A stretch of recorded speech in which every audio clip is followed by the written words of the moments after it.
Hello बच्चों, तो आज हम कक्षा 12 के भौतिक विज्ञान विषय के अध्याय चुंबकत्व एवं द्रव्य के पाठ 10 वीडियो को शुरू कर रहे हैं। तो आइए सबसे पहले देख लेते हैं आज हम किन किन विषयों को पढ़ेंगे।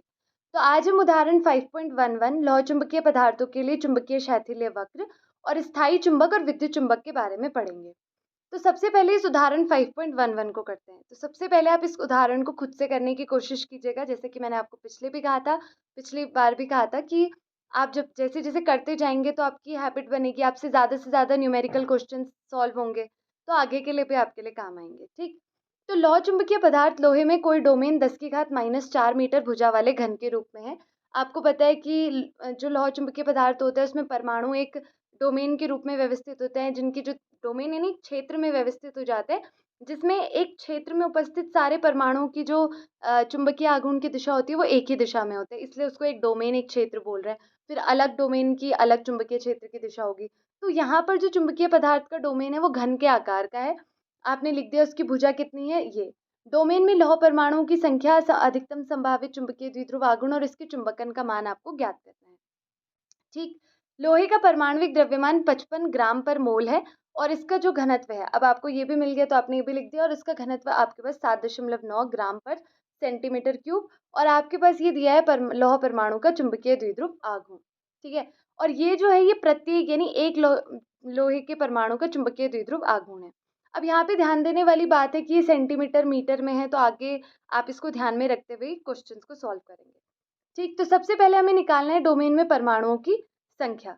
ठीक, और हमें ये दो चीज़ें निकालनी है। तो आप कैसे निकालेंगे, हमारे पास जैसे एक डोमेन है, इसमें बहुत सारे अलग अलग परमाणु होंगे, लेकिन हमें पता नहीं है कितने परमाणु, तो हमें वही संख्या निकालनी है कि कितने परमाणु हैं। तो देखिए ये आप कैसे देखेंगे, आपको इस क्वेश्चन में एक चीज़ दी है, लोहे का परमाणुक द्रव्यमान। ठीक है, इन सारी चीज़ों से भी आप कुछ ना कुछ करेंगे, लेकिन सबसे पहले आप इसी से करेंगे कि यहाँ पे आपको लोहे का परमाणुक द्रव्यमान दिया गया है। ठीक, तो लोहे का परमाणुक द्रव्यमान यानी कि आपको पूरा जो लोहा है उसमें जो एक परमाणु होगा उसका द्रव्यमान आपको मालूम है, यानी एक के लिए आपको पता है।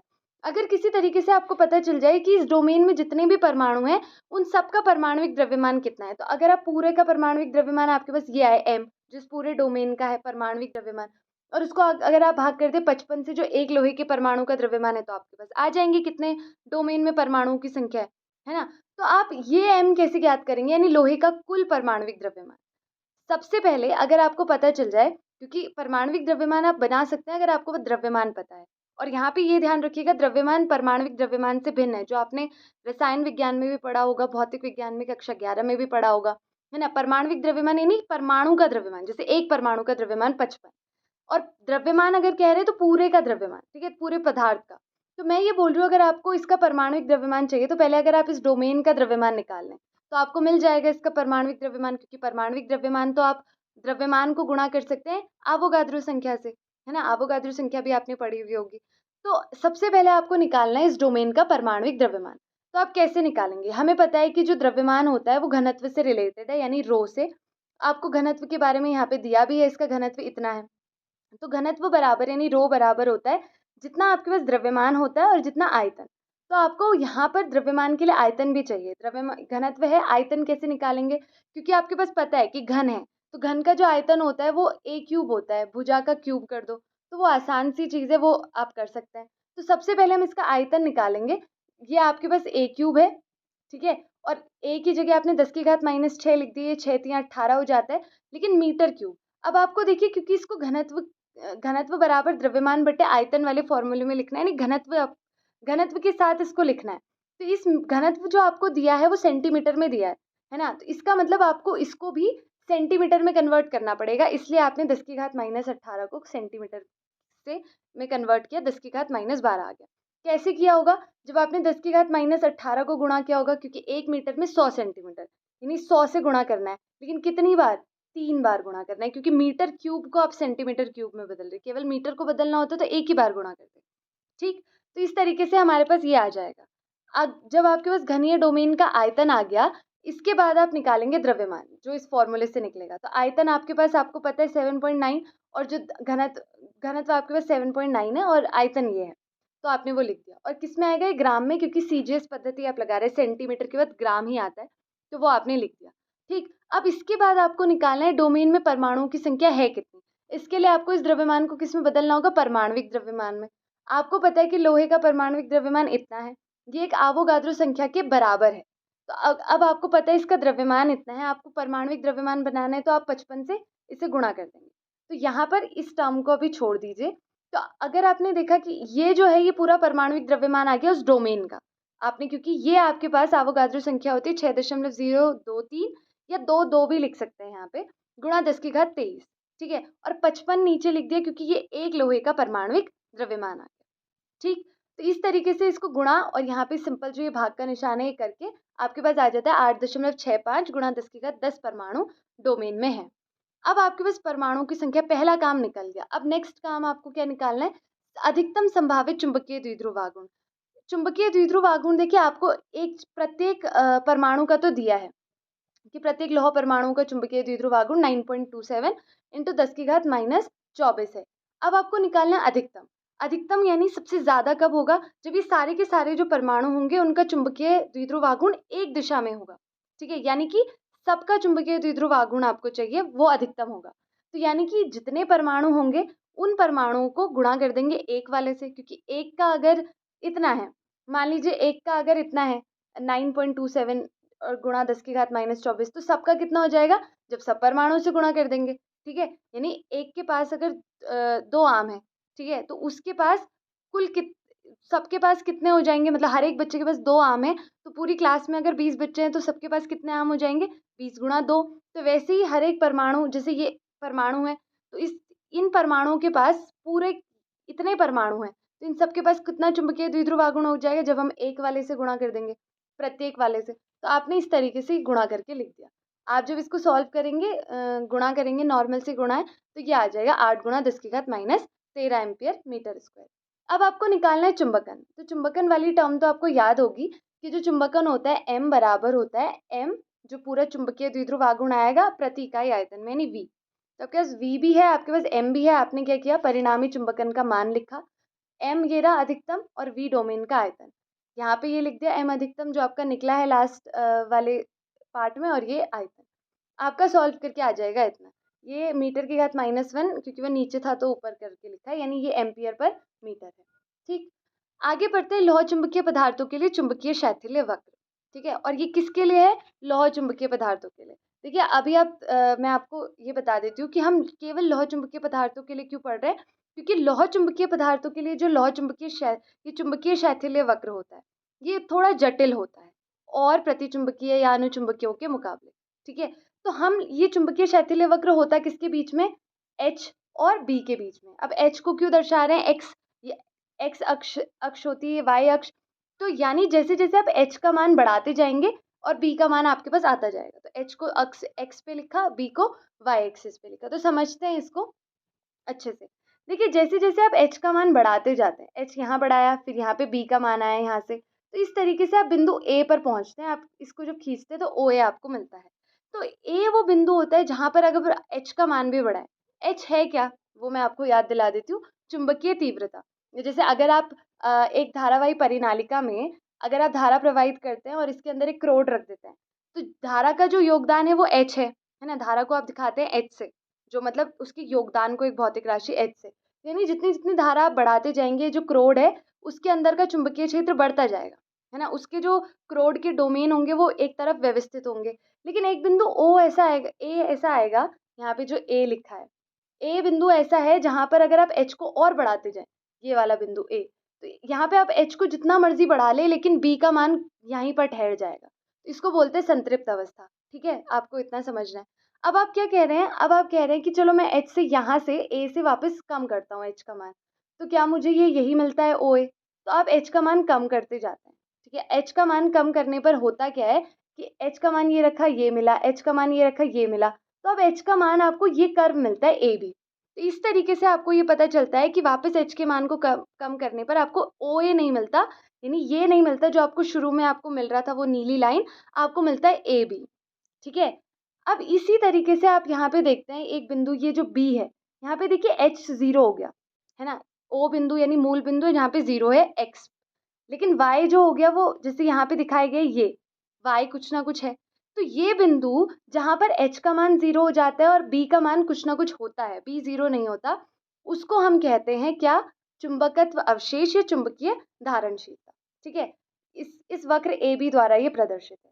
ठीक, इसी को आप धारणशीलता कहते हैं कि जब आपने मतलब अगर आप परिनालिका से समझे तो परिनालिका में आपने धारा बंद भी कर दी, लेकिन धारा मतलब H बिल्कुल कम कर दिया, 0 कर दिया, लेकिन B आपके पास कुछ ना कुछ है। ठीक, अब आप क्या करते हैं? H को और कम करते हैं, H को और कम किया, वो भी विपरीत दिशा में, है ना? अब आप डोमेन वाले से भी समझिएगा, अब आपने H को क्या किया? बढ़ाया है, लेकिन विपरीत दिशा में, तो जो डोमेन इस तरीके से व्यवस्थित होंगे वो अब घूम जाएंगे इस तरीके से।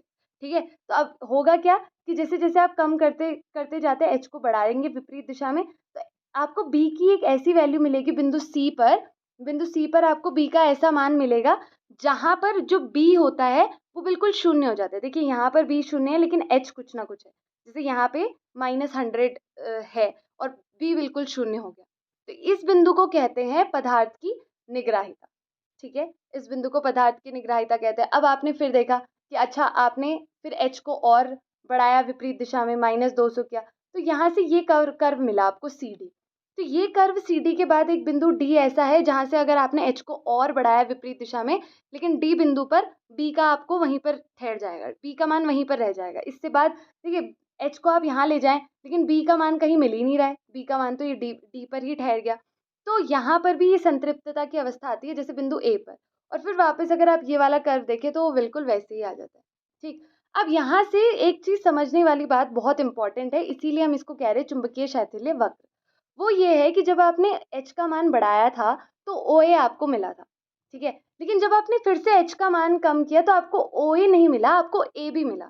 इससे हमें पता चला कि H का जो भी मान था, किसी भी H के दिए गए मान के लिए जो B का मान है वो जरूरी नहीं हर दिशा में वही आएगा। जैसे यहाँ पर जब आप यहाँ से ले गए थे तो जो यहाँ पर था, यहाँ पे B का मान कुछ अलग आ रहा था, लेकिन जब आपने कम करते समय B का मान ये टर्म्स में आया। तो इस ये जो परिघटना होती है इसको हम कहते हैं चुंबकीय शैथिल्य। ठीक है, ये हिस्टेरेसिस है चुंबकीय शैथिल्य, यानी H को कम किया लेकिन OA का आपको फिर से नहीं मिलना। तो यानी कि H के किसी दिए गए मान के लिए B का कोई अद्वितीय मान या यूनिक मान नहीं है। तो ये घटना है चुंबकीय शैथिल्य, तो इसे आप अच्छे से समझेंगे। ठीक है, बहुत इंपॉर्टेंट है ये आपके लिए। अब पढ़ते हैं स्थायी चुंबक। देखिए स्थायी चुंबक क्या होता है? जब भी आप कोई भी चुंबक है अगर आप उसको कमरे के ताप पे रख रहे हैं, वो लौह चुंबकीय गुण को अपने बहुत लंबे समय तक के लिए बनाए रख रहा है, तो उसको स्थायी चुंबक कहते हैं। यानी एकदम से उसका चुंबकत्व समाप्त नहीं हो रहा। आप आगे विद्युत चुंबक के बारे में पढ़ेंगे तो समझेंगे और अच्छे से। तो स्थायी चुंबक यानी वो लौह चुंबकीय गुणों को बनाए रख रहा है लंबे समय तक के लिए। पहले क्या होता था, स्थायी चुंबक किस तरीके के बनाए जाते थे? जैसे अगर आपने एक छड़ है, एक लोहे की छड़ ली और आपने उसे उत्तर दिशा दक्षिण दिशा में ठहरा दिया, ठीक है, और बार बार उससे हथौड़े से पीट पीट कर उसे पीटा, तो क्या होता है वो एक चुंबक बन जाता है और उसको बोलते हैं हम स्थायी चुंबक। मतलब पहले इस तरीके से बनता था। अब तो ऐसे भी बन सकता है स्थायी चुंबक, जैसे आपने स्टील की कोई छड़ ली, आपने छड़ चुंबक उसके नजदीक लेकर आए, पहले एक कोने पर फिर दूसरे कोने पर, बार बार लेकर आते रहे, तो वो स्टील की छड़ फिर स्थायी चुंबक बन जाती है। ऐसी परिनालिका के अंदर क्रोड रख दी जाए, वहां से भी स्थायी चुंबक बनाया जा सकता है। लेकिन स्थायी चुंबक बनाने के लिए कुछ आवश्यकताएं होती हैं। पहला तो आप चुंबकीय शैथिल्य वक्र को दिमाग में रखिए, उसके अकॉर्डिंग स्थायी चुंबक बनाइए ताकि पदार्थ चुनने में आपको सहायता मिले, क्योंकि चुंबकीय शैथिल्य वक्र में देखिए धारणशीलता के बारे में आपको मिलेगा, निग्राहिता, तो वो आपको हेल्प करेंगे। ठीक, शक्तिशाली चुंबक के लिए पदार्थ की उच्च चुंबकीय धारणशीलता और उच्च निग्राहिता की जरूरत होती है। उच्च चुंबकीय धारणशीलता इसलिए कि वो धारण ज्यादा समय तक के लिए कर सके चुंबकत्व को, और उच्च निग्राहिता यानी जिस बिंदु पर, अगर ज्यादा बिंदु पर B का मान शून्य होता है, H के ज्यादा बिंदु पर B का मान शून्य होता है, ये था ना H, एक मिनट, ये था H, तो यानी यहाँ पर अगर ज्यादा बिंदु, यानी ये जितना ज्यादा दूर होगा H और जहाँ पर B का मान शून्य होगा, तो फिर वो उच्च निग्राहिता अच्छा स्थायी चुंबक बनेगा। और एक और है उच्च चुंबकशीलता, नर्म लोहे और स्टील का उदाहरण एक होता है, जहाँ पे स्टील एक बेहतर स्थायी चुंबकत्व होता है क्योंकि उसकी जो चुंबकीय धारणशीलता होती है वो उच्च होती है, नर्म लोहे की कम होती है चुंबकीय धारणशीलता। ठीक है, आगे बढ़ते हैं। स्थायी चुंबकों के लिए प्रयुक्त पदार्थ होते हैं जैसे एल्निको। एल्निको होता है लोहे, एल्यूमिनियम, निकिल, कोबाल्ट, तांबे का एक मिश्र धातु, और कोबाल्ट स्टील का को ले ले आप या टिकोनल को ले ले, तो वो एक स्थायी चुंबक का काम करता है। अब है विद्युत चुंबक। ऐसे लौह चुंबकीय पदार्थ के बने होते हैं जिनकी चुंबकशीलता बहुत ज़्यादा होती है और धारणशीलता बहुत कम होती है, जो बहुत कम समय के लिए धारण करते हैं, जैसे नर्म लोहा।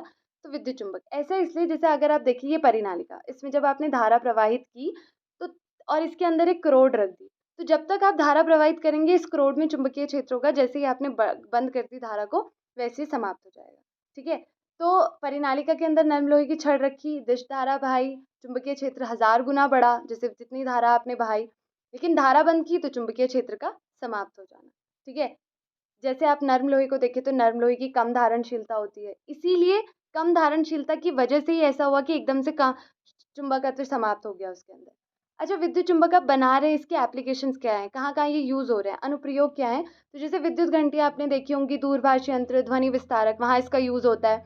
बहुत बड़े बड़े विद्युत जैसे क्रेनों में मशीनों या लोहे की स्टील की भारी वस्तुओं को उठाना है, तो आप बहुत बड़े बड़े विद्युत चुंबक बनाते हैं, वहाँ पे विद्युत चुंबक का यूज़ होता है। ठीक, तो आज हमने पढ़ा, अब आप याद भी करेंगे एकदम से, कि वो बिंदु जिस पर h बराबर 0 पर b का मान 0 नहीं होता है, उस बिंदु को क्या कहते हैं? चुंबकीय शैथिल्य वक्र में पदार्थ की चुंबकशीलता। फिर चुंबकीय शैथिल्य वक्र में h के दिए गए मान के लिए b का कोई अद्वितीय मान नहीं मिलना, ये परिघटना क्या कहलाती है? चुंबकीय शैथिल्य या हिस्टैरिसीस। ठीक, वह पदार्थ जो कमरे के ताप पर अपनी लौह चुंबकीय गुण लंबे समय तक के लिए बनाए रख सकते हैं, उन्हें क्या कहते हैं? स्थायी चुंबक। और ऐसे लौह चुंबकीय पदार्थ के बने पदार्थ जिनकी चुंबकशीलता बहुत ज़्यादा होती है, धारणशीलता बहुत कम, क्योंकि आप धारा प्रवाहित कर रहे हैं, तो उनको क्या कहते हैं? अभी पढ़ा हमने, विद्युत चुंबक। ठीक, तो अगली क्लास में हमने जो ये अध्याय पढ़ा है चुंबकत्व एवं द्रव्य, इसके सारी वीडियोज़ और जितना भी इसमें था उसकी समरी, सारांश को हम पढ़ेंगे। ठीक, अभी के लिए थैंक यू।